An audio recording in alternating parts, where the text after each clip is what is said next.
you don't need a hobby if you want to make friends. Okay, a lot of people will say you just need a hobby. You gotta join a karate class or whatever. It's like, yeah, it is good advice.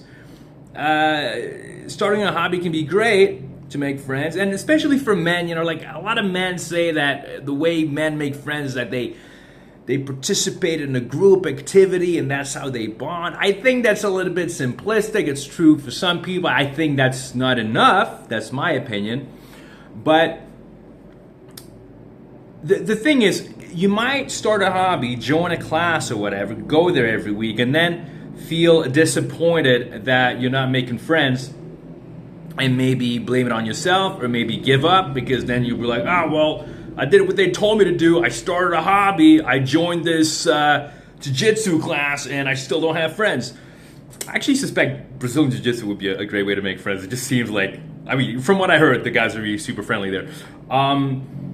And so then you're like, oh, well, it's still not working. I think just starting a new hobby or joining a class is not necessarily going to be enough. Okay, you still got to hang out with those people outside of class or outside of the hobby, at least at some point. Okay, so you do have to make sure that at least you're taking the initiative to make that happen. That's one thing. And also, maybe you're just not going to click with those people, and you're going to have to find some other ways to make friends. And also, I mean, I don't want you to not start a hobby just because you can easily make friends in other ways, because I mean, there are a lot of benefits to starting a new hobby. You should totally get a hobby, for sure.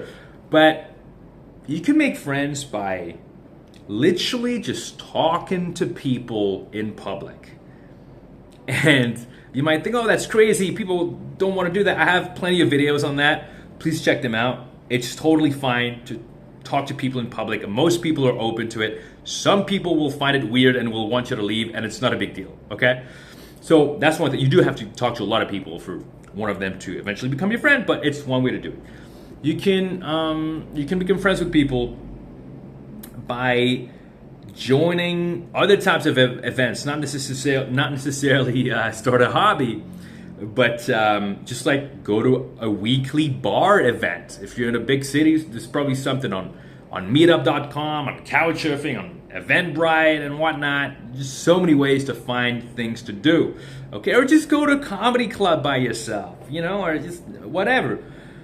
It's very easy to meet people, and if you're intimidated at the idea of speaking, of talking to people in public, just go put yourself in an environment such as a social event at a bar, where it's just more expected to meet people.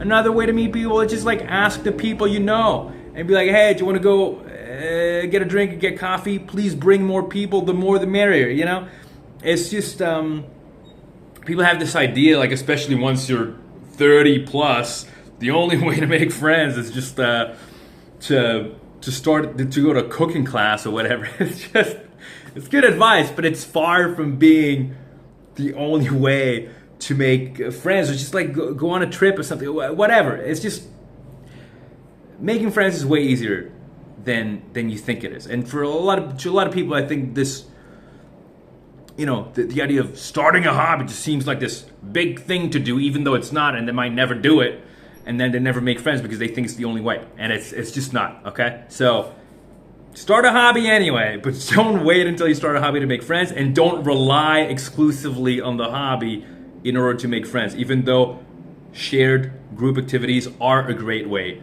to bond with people. So I do recommend it.